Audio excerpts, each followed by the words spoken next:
भारत ने Indus water treaty के मामले में कौन सी पेमेंट करने से साफ इनकार कर दिया है। क्या है ये पूरा मामला, इसके ऊपर तो हम बात करेंगे ही, साथ में यह भी जानेंगे कि भारत ने फॉरेन पॉलिसी और डिप्लोमेटिक सिग्नलिंग में ऐसा क्या चेंज कर दिया कि चाइना ने अपनी ग्लोबल एआई अलायंस में इंडिया को शामिल नहीं किया है। इसके पीछे क्या स्ट्रेटजिक प्लान है और भारत किस ब्लॉक के साथ अपनी एआई स्ट्रेटजी के साथ आगे बढ़ रहा है। अचानक से हमारे foreign minister S Jaishankar sir और रक्षा मंत्री राजनाथ सिंह पाकिस्तान यात्रा के बारे में बात क्यों हो रही है, उसको भी हम एक्सप्लोर करेंगे। भारत और इजराइल ने एक बहुत बड़ी अनाउंसमेंट कर दी है, उस पर भी हम चर्चा करेंगे। काफ़ी सारी इंपॉर्टेंट खबरें निकल के सामने आ रही हैं जो आपको मेन स्ट्रीम मीडिया में दिखाई नहीं देंगी, इसलिए इस वीडियो को पूरा देखिएगा। सबसे पहले बात करते हैं भारत और पाकिस्तान के बीच इंडस वाटर ट्रीटी के केस के बारे में। पाकिस्तान ने इंटरनेशनल कोर्ट ऑफ आर्बिट्रेशन में इंडिया के खिलाफ एक केस फाइल कर दिया है और इंटरनेशनल कोर्ट ऑफ आर्बिट्रेशन में कई महीनों से ये केस प्रोसीडिंग चल रही हैं। रेफरेंस के लिए आपकी स्क्रीन के ऊपर आर्टिकल का स्क्रीनशॉट है। न्यूज़ निकल के आ रही है कि इंटरनेशनल कोर्ट ऑफ आर्बिट्रेशन में पाकिस्तान ने जो भारत के खिलाफ केस फाइल किया है उसमें भारत की आर्बिट्रेशन कॉस्ट भी पाकिस्तान को पे करनी पड़ रही है, क्योंकि भारत ने कोर्ट में पेश होने से इनकार कर दिया है। होता यह है कि इंटरनेशनल कोर्ट ऑफ आर्बिट्रेशन में जो भी केसेस आते हैं जिनमें अलग अलग पार्टीज़ या कंट्रीज़ इन्वॉल्व होती हैं, तो कोई उनका डिस्प्यूट सुलझाने के लिए एक फ़ीस चार्ज करता है जिसको आर्बिट्रेशन कॉस्ट कहते हैं। अब ये आर्बिट्रेशन कॉस्ट कोर्ट के एडमिनिस्ट्रेटिव ऑपरेशनल एक्सपेंसेस के लिए चार्ज किए जाते हैं। अब सोचने वाली बात यह है कि इंटरनेशनल कोर्ट ऑफ आर्बिट्रेशन ने इंडस वाटर ट्रीटी का मसला सॉल्व क्यों नहीं किया, इसके ऊपर कोई फाइनल फैसला क्यों नहीं आया। और फीस किस बात की। होता यह है कि इंटरनेशनल कोर्ट ऑफ आर्बिट्रेशन में जब भी केस आता है तो उसकी प्रोसीडिंग स्टार्ट होती है, उसी समय एडवांस आर्बिट्रेशन कॉस्ट पे करनी पड़ती है। अब ये आर्बिट्रेशन कॉस्ट पे करनी होती है सामने वाली पार्टीज़ और देशों की कंट्रीज़ की गवर्नमेंट को आपस में डिवाइड करके। यहाँ पर इंडिया और पाकिस्तान थे, इसलिए आर्बिट्रेशन कॉस्ट 50% इंडिया को और 50% पाकिस्तान को पे करनी थी। लेकिन इंडियन गवर्नमेंट ने इस प्रोसीडिंग से बॉयकॉट कर दिया और इसलिए सारी आर्बिट्रेशन कॉस्ट पाकिस्तान को पे करनी पड़ रही है। उसी से न्यूज़ निकल के सामने आ रही है कि एडवांस आर्बिट्रेशन कॉस्ट का अभी तक जितना भी खर्चा हुआ है उसका सारा का सारा बिल पाकिस्तान की सरकार ने पे किया है, ताकि इंटरनेशनल कोर्ट में ये केस आगे चलता रहे।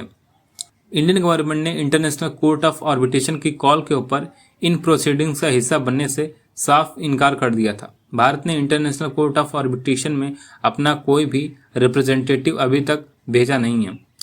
इंडिया का कहना है इंडस वाटर ट्रीटी हमारा आपसी डिस्प्यूट है, हम इसे सॉल्व कर सकते हैं। पाकिस्तान जानबूझकर इसे इंटरनेशनल इशू बना रहा है।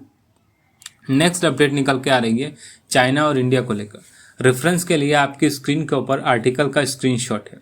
न्यूज़ निकल के आ रही है कि चाइना ने दुनिया के 29 कंट्रीज के साथ मिलकर आर्टिफिशियल इंटेलिजेंस और एआई से संबंधित एक नई ग्लोबल अलायंस लॉन्च कर दी है, जिसमें चाइना ने भारत को इनवाइट नहीं किया है।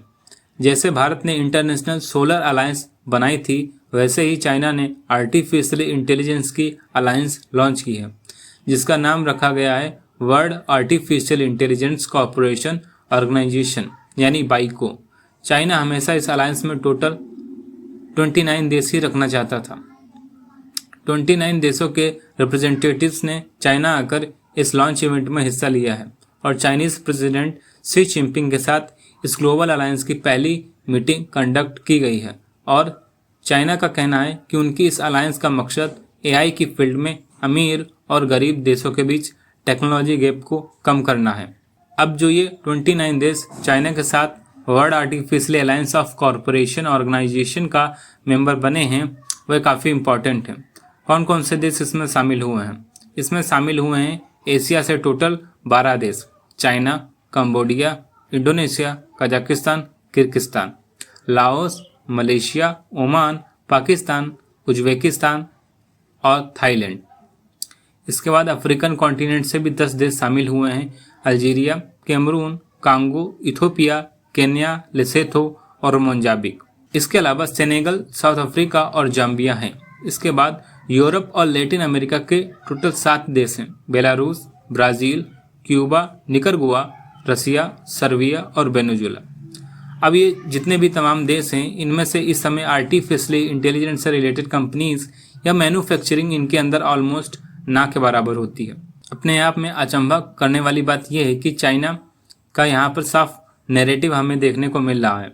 इन सब देशों से क्रिटिकल रॉ मटेरियल और रेयर अर्थ सोर्स को एक्सप्लॉइट करना और एक नई हेजेमनी क्रिएट करना, अपना इंप्रेशन बढ़ाना। चाइना इन सब कंट्रीज के ऊपर अपना वर्चस्व स्थापित करना चाहता है, जिसके लिए उसने एआई का सहारा लिया है। चाइना इन सब कंट्रीज से आर्टिफिशियल इंटेलिजेंस का रॉ मटेरियल और क्रिटिकल मिनरल सोर्स बाई करेगा और फिर बदले में एआई की फील्ड में कॉपरेशन का वादा करेगा।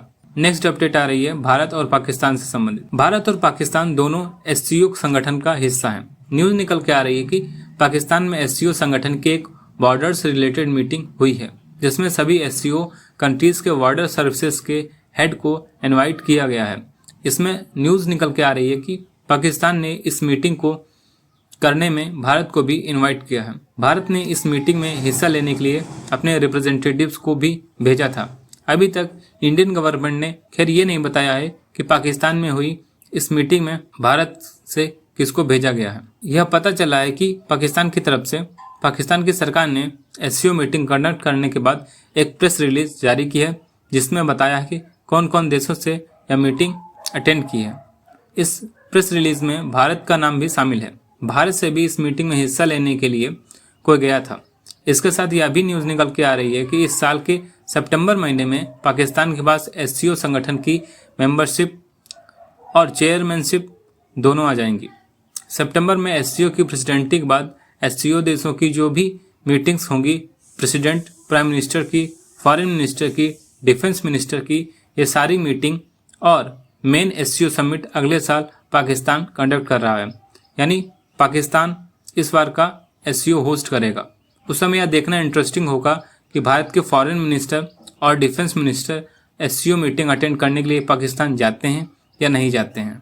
नेक्स्ट अपडेट आ रही है इजराइल और इंडिया को रिलेशनशिप को लेकर। रेफरेंस के लिए आपकी स्क्रीन के ऊपर आर्टिकल का स्क्रीनशॉट है। न्यूज़ निकल के आ रही है कि भारत और इजराइल के बीच की फ्री ट्रेड एग्रीमेंट दूसरे राउंड की टॉक स्टार्ट होने जा रही है। पहले राउंड की टॉक्स हुई थी 23 फरवरी से लेकर 26 फरवरी तक, लेकिन इसके 2 दिन के बाद 28 फरवरी को इजराइल और अमेरिका ने ईरान के ऊपर मिलिट्री स्ट्राइक्स कर दी थी। इसके बाद से आज तक इंडिया और इजराइल ने फ्री ट्रेड एग्रीमेंट की निगोशिएशंस का एक भी राउंड कंडक्ट नहीं किया है। लगभग 5 महीने के गैप के बाद दूसरे राउंड की टॉक्स भारत में होने जा रही हैं, जिसमें हिस्सा लेने के लिए इजराइल के ट्रेड रिप्रेजेंटेटिव्स अगले वीक इंडिया आ रहे हैं। जल्द ही भारत की गवर्नमेंट की तरफ से प्रेस रिलीज जारी करके ऑफिशियल डेट्स भी अनाउंस कर दी जाएंगी। दोनों देशों ने डिसाइड किया है कि साल 26 के एंड तक एक फ्री ट्रेड एग्रीमेंट साइन कर लिया जाएगा। लेकिन अब ऐसा लग रहा है कि मिडिल ईस्ट में ईरान सिचुएशन की वजह से निगोशिएशंस उस स्पीड से आगे बढ़ नहीं पा रही हैं। ऐसे में पहले अब देखना ये होगा कि ये एफटीए हो पाती है फाइनली या नहीं हो पाती है। अगर ये एफटीए फाइनली हो जाती है तो इंडिया और इजराइल के रिलेशनशिप में एक नया इरा स्टार्ट होगा और इंडियन गुड्स को इजराइल की डोमेस्टिक मार्केट में काफ़ी एक्सेस मिल जाएगा। इससे इंडियन इकोनॉमी को बूस्ट मिलेगा। आपका इस पर क्या विचार है, कमेंट बॉक्स में साझा करें। धन्यवाद।